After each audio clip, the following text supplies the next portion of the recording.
According to the National Electrical Code, specifically Section 517.13 cone, patient care areas must be supplied by either metal-clad cable with an insulated grounding conductor or armored cable, referred to as AC cable. Furthermore, Section 517.13c2 clarifies that AC cable can be used instead of metal-clad cable if the armor itself is used for grounding. It's important to note, as per Section 517.13c3, that any splices in either the metal-clad cable or AC cable serving patient care areas must remain accessible. Now, let's outline the procedure for safely and correctly transitioning from metal-clad cable to AC cable using a splice box in a hallway adjacent to patient care areas. Firstly, install a suitable splice box in the hallway, positioning it just outside each exam room. It's critical that this splice box remains accessible for future inspection, maintenance, and potential repairs. Secondly, carefully cut the metal-clad cable originating from the local distribution panel and insert the cut ends into the newly installed splice box. Thirdly, within the splice box, install an appropriate grounding bar, ensuring it's securely mounted and properly sized to accommodate the grounding conductors. Fourthly, connect the insulated grounding conductor from the incoming metal-clad cable to the installed grounding bar. Ensure a tight and reliable connection. Fifthly, connect the armor of the AC cable to the very same grounding bar.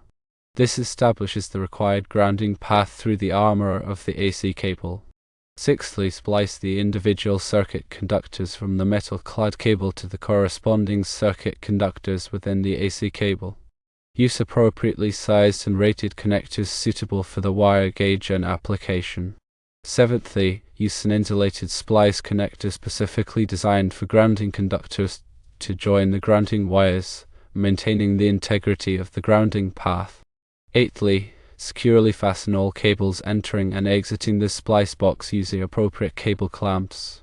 These clamps prevent strain on the connections and maintain secure positioning.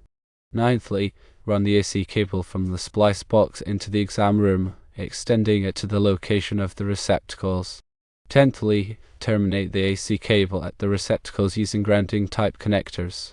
This ensures that the grounding path extends all the way to the receptacle itself. It's important to remember that the AC cable selected must be specifically listed and labeled for use in patient care areas. This ensures that it meets the enhanced safety standards required in these environments. Also, the armor of the AC cable must maintain direct and continuous contact with the grounding bar within the splice box. This connection is crucial for effective grounding. If the AC cable is to be concealed within the walls or ceiling, it must be protected by either non-metallic sheathing or a suitable raceway. This provides additional physical protection to the cable.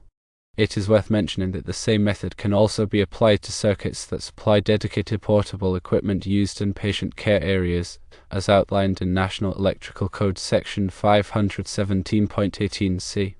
When selecting metal-clad cable and AC cable, ensure they are appropriately sized for the intended circuit amperage.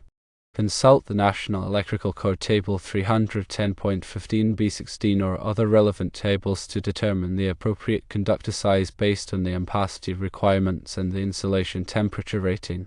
Also, use connectors and fittings that are specifically listed for use with the type of cable being installed, whether metal-clad or AC cable. This ensures a secure and reliable connection. When working with the electrical systems, always to energize the circuit at the distribution panel before commencing any work. Verify the absence of voltage using a reliable voltage tester. Use appropriate personal protective equipment, including safety glasses and insulated gloves. Adhere to all applicable electrical codes and regulations. If you're not familiar with electrical work, consult a qualified electrician. When splicing the conductors, use crimp-on connectors or other approved splicing methods. Ensure that the connections are tight and secure. Loose connections can lead to overheating and electrical hazards. Properly label all conductors and cables within the splice box. This facilitates future troubleshooting and maintenance. Use a permanent marker or labeling machine to clearly identify the conductors and their functions. When installing the grounding bar, ensure it is properly bonded to the metal enclosure of the splice box. This provides a continuous grounding path. Use a bonding jumper if necessary. When routing the AC cable through walls or ceilings, avoid sharp bends that could damage the cable insulation. Use appropriate cable supports to secure the cable in place. After completing the installation, thoroughly inspect all connections and components. Verify that all grounding connections are secure. Test the circuit to ensure that it is functioning properly. Use a multimeter to measure voltage and continuity. Consult the National Electrical Code for specific requirements regarding the installation of electrical systems in healthcare facilities. These requirements are designed to ensure the safety of patients and staff. It's important to understand the difference between metal-clad cable and AC cable. Metal-clad cable typically has a separate insulated grounding conductor, while AC cable relies on the armor for grounding. Select the appropriate type of cable based on the specific requirements of the application. Consider the environmental conditions when selecting cables and connectors. Use corrosion-resistant materials in damp or corrosive environments. Regularly inspect the electrical system to identify and address any potential problems. Look for signs of damage, such as frayed wires or loose connections. When performing maintenance or repairs, always energize the circuit and follow proper safety procedures. Use only approved replacement parts and components. If you're unsure about any aspect of the installation or maintenance of electrical systems, consult a qualified electrician. They can provide expert guidance and ensure that the work is performed safely and correctly. Familiarize yourself with the relevant sections of the National Electrical Code that pertain to healthcare facilities. These sections contain specific requirements for electrical systems in these environments. Pay close attention to the grounding requirements, as proper grounding is essential for safety. Ensure that all electrical equipment is properly listed and labeled by a recognized testing laboratory. This indicates that the equipment has been tested and meets applicable safety standards. Keep accurate records of all electrical work performed, including dates, descriptions of work, and materials used. This information can be helpful for future maintenance and troubleshooting. When working with electrical systems, always be aware of the potential hazards. Electrical shock can be fatal. Take all necessary precautions to protect yourself and others. Remember that electrical codes and regulations are subject to change. Stay up to date on the latest requirements. Regularly review the National Electrical Code and other relevant standards. Consider attending training courses or seminars to enhance your knowledge of electrical systems. Continuous learning is essential for staying current in the field. When selecting a splice box, choose one that is appropriately sized for the number of conductors and cables that will be installed. Ensure that the box is made of a durable material that is suitable for the environment. When installing cable clamps, tighten them securely to prevent the cables from moving or pulling out of the box. Over-tightening can damage the cable insulation, so use caution. When making connections to receptacles, use a torque screwdriver to tighten the screws to the manufacturer's recommended torque. This ensures a secure and reliable connection. When testing the circuit, verify that the voltage is within the acceptable range. Overvoltage or undervoltage can damage equipment.